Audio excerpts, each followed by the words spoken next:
ഞാൻ പഠിക്കുന്ന കാലത്തൊക്കെ ഞാൻ കേട്ടൊരു വാക്ക് ഹെൽത്ത് സർവീസ് എന്നായിരുന്നു.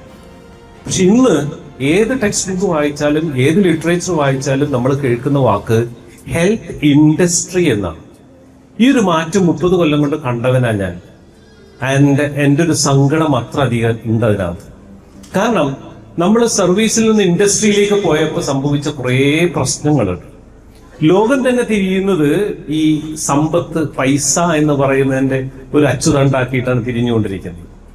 ഇതിനെ വളരെ കൃത്യമായ വാല്യൂ ബേസ്ഡ് ആയിട്ടുള്ള ഒരു മൂല്യബോധത്തിൽ നമ്മൾ നിന്നാലേ നമ്മുടെ സർട്ടിഫിക്കറ്റിന് വാല്യൂ ഉണ്ടാവും. അല്ലെങ്കിൽ അലമാര വെക്കാം, ശമ്പളം വാങ്ങിക്കാം, കാറ് വാങ്ങിക്കാം, നമുക്ക് അടിച്ചു പൊളിച്ച് ജീവിക്കാം. ഈ അടുത്തിടെ ഇൻസ്റ്റാഗ്രാമിൽ ഒരാള് ഒരു പോസ്റ്റ് ഇട്ടിരുന്നു. അയാളുടെ പെർ ആനം ടേൺ ഓവർ എത്രയോ കോടിയുടെ ബിസിനസ് അയാൾ ചെയ്യുന്നുണ്ട്.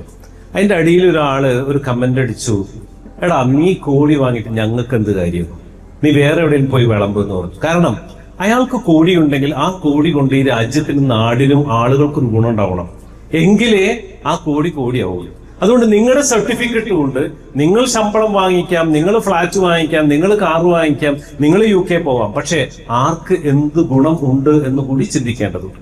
എനിക്ക് പറയാനുള്ള സംഗതി, വാല്യൂ ബേസ്ഡ് ആയിട്ടുള്ള ലൈഫ് സെറ്റ് ചെയ്യാൻ നിങ്ങൾ തീരുമാനിക്കണം. കാരണം ഇന്ന് ജാതിയുടെ പേരിൽ, മതത്തിന്റെ പേരിൽ, വർണ്ണത്തിന്റെ പേരിൽ അല്ലെ ആളുകൾ എങ്ങനെ മുറിച്ച് കഷ്ണാക്കിയിട്ടാണ് ലോകം മുന്നോട്ട് പോയിക്കൊണ്ടിരിക്കുന്നത്. ഇവിടെ നമ്മൾ കൃത്യമായ ഒരു ബോധത്തോടു കൂടി വാല്യൂ ബേസ്ഡ് ജീവിതം എനിക്ക് വേണം എന്ന് തീരുമാനിക്കാം.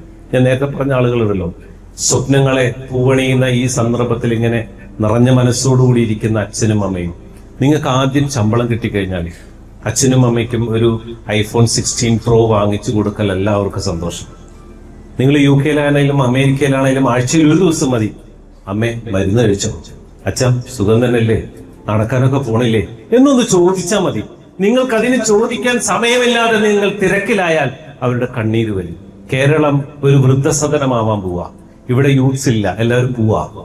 നിങ്ങളും പറക്കും, അതൊന്നും കുഴപ്പമില്ല. UK-യിലേക്ക് പോവും, അമേരിക്കയിലേക്ക് പോവും, ഗൾഫിലേക്ക് പോവും. പക്ഷെ ഇവിടെ അച്ഛനും അമ്മയും മാത്രമുള്ള ഒരു വൃദ്ധസദനമായി ഈ കേരളം മാറുന്നു എന്ന് ഞാൻ ഭയപ്പെടുന്നു. അതുകൊണ്ട് നിങ്ങൾ എവിടെ പോയാലും അവരെ മറക്കരുത്, വിളിക്കാൻ മറക്കരുത് എന്നാണ് എനിക്ക് പറയാനുള്ളത്. കാരണം നമ്മൾ നമ്മുടെ പേഷ്യൻസിനെ, ഞാൻ മെഡിക്കൽ ഫീൽഡ്, ഇതിൽ മാനേജ്മെന്റ് സ്റ്റഡീസും ബിസിനസ് സ്റ്റഡീസും ഒക്കെ ഉണ്ടെന്ന് എനിക്കറിയാം. പക്ഷെ ഞാൻ എന്റെ ഫീൽഡിൽ നിന്ന് സംസാരിക്കുകയാണ്. നമ്മൾ പേഷ്യൻസിനെ ഹാൻഡിൽ ചെയ്യുമ്പോൾ ശ്രദ്ധിക്കേണ്ട ഏറ്റവും പ്രധാനപ്പെട്ട സംഗതി, ഈ ലോകത്ത് ഏറ്റവും തണുപ്പുള്ള ഒരു നാച്ചുറൽ വസ്തുവാണ് എന്താ ലോകത്തെ ഏറ്റവും തണുപ്പുള്ള ഒരു പ്രകൃതിദത്തമായ വസ്തുവിന്റെ പേരാണ് ചന്ദനം എന്നത്. ഈ ചന്ദനം മനുഷ്യന്റെ ചിന്തയുടെ, ലോകത്തിന്റെ പ്രീഫ്രോണ്ടൽ കോർട്ടക്സ് എന്ന് പറയുന്ന തലച്ചോറ് നിൽക്കുന്ന നെറ്റിത്തടത്തിലെ ഈ നെറ്റിയിൽ ആ ചന്ദനത്തിന്റെ കുറി ചാർത്തി വരുന്ന വിശ്വാസിയും, ഈ പ്രപഞ്ചം മുഴുവൻ സൃഷ്ടിച്ച പ്രപഞ്ചനാഥന്റെ മുമ്പിൽ 5 നേരം നമസ്കരിച്ച് സാഷ്ടാംഗം നമിച്ച് നിസ്കാരത്താഴുമ്പുള്ള വിശ്വാസിയും, പരിശുദ്ധാത്മാവിനാൽ കന്യകയായ മറിയമ്മിന്റെ ഗർഭാശയത്തിൽ രൂപം കൊണ്ട ജീസസ് എന്ന, ഈസ എന്ന, യേശു എന്ന ആ പിറന്ന പിഞ്ചുകുഞ്ഞിന്റെ ജന്മത്തിൽ പരിപൂർണമായി വിശ്വസിക്കുന്ന വിശ്വാസിയും ആരുമാവട്ടെ, അവർ നമ്മുടെ പേഷ്യന്റ് ആരായാലും അവരെ ഒരേപോലെ സ്നേഹിക്കാനും കൈകാര്യം ചെയ്യാനും ട്രീറ്റ്മെന്റ് കൊടുക്കാനും നമുക്ക് കഴിയുമ്പോഴാണ് നമ്മൾ മനുഷ്യരാകുന്നത്. അല്ലെങ്കിൽ നമ്മുടെ സർട്ടിഫിക്കറ്റ് കൊണ്ട് യാതൊരു വിലയുമില്ല എന്ന് മനസ്സിലാക്കണം. സ്വന്തം രാജ്യത്തിന്റെ അതിർവരമ്പ് വലുതാക്കാൻ വേണ്ടി കഴിഞ്ഞ 2 കൊല്ലമായി പിഞ്ചു കുഞ്ഞുങ്ങളെ വെടിവെച്ചു കൊന്നുകൊണ്ടിരിക്കുമ്പോ നമ്മൾ ആരാണ്? കാഴ്ചക്കാരാണ്. ഒന്നും ചെയ്യാൻ പറ്റുന്നില്ല അല്ലെ? ഒരു മലയാളി സഹോദരി അവിടെ കുടിവെള്ളം കൊണ്ടെടുത്തപ്പോൾ നമ്മുടെയൊക്കെ രോമം എഴുന്നേറ്റ് നിന്നു. മലയാളിക്ക് അത്രയെങ്കിലും ചെയ്യാൻ സാധിച്ചല്ലോ എന്ന്. അതുകൊണ്ട് ആലോചിക്കുക, ലോകത്ത് പലതും സംഭവിക്കും, പക്ഷേ നമ്മളെ അടയാളപ്പെടുത്തണം. എനിക്ക് പറയാനുള്ളത്, നമ്മൾ ഇന്ത്യക്കാരാണ്. നമ്മുടെ രാജ്യത്തെ നമ്മൾ സ്നേഹിക്കണം. നമ്മുടെ രാജ്യത്തിൻ്റെതായ മൂല്യങ്ങളുണ്ട്, അതിനെ മുറുകെ പിടിച്ച് നമ്മൾ ജീവിക്കണം. ഈ രാജ്യത്തിന്റെ മഹാത്മാവായ രാഷ്ട്രപിതാവായ മഹാത്മാഗാന്ധിജി പറഞ്ഞ രാമരാജ്യ ദർശനം എന്ന് പറഞ്ഞൊരു സംഗതിയുണ്ട്. അങ്ങനെയൊക്കെ കേൾക്കുമ്പോൾ ചിലരുടെയൊക്കെ നെറ്റി തുഴിയുന്നുണ്ടാവും. രാമരാജ്യ ദർശനത്തിൽ ഗാന്ധിജി പറയുന്നത് എന്താണെന്നറിയോ?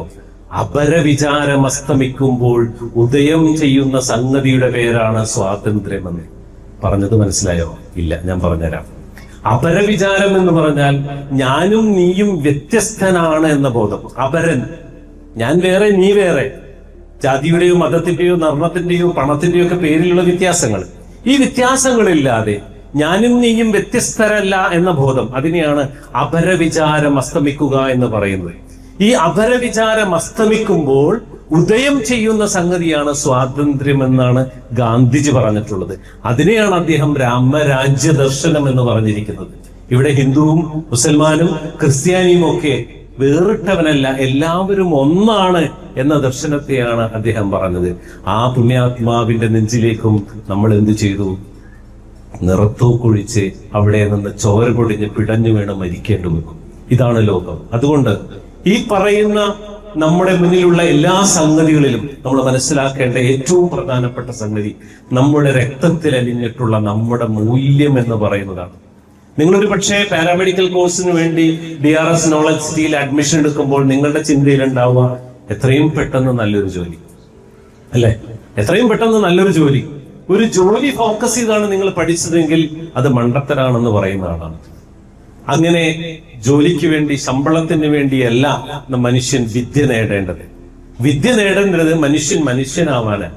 അപ്പൊ നമ്മുടെ രക്തത്തിൽ എലിയുന്ന ഒരു മൂല്യബോധം ഉണ്ടാക്കിയെടുക്കുക എന്നാണ് ഏറ്റവും പ്രധാനപ്പെട്ട സംഗതി. ഒരു കാര്യം കൂടി പറയാം.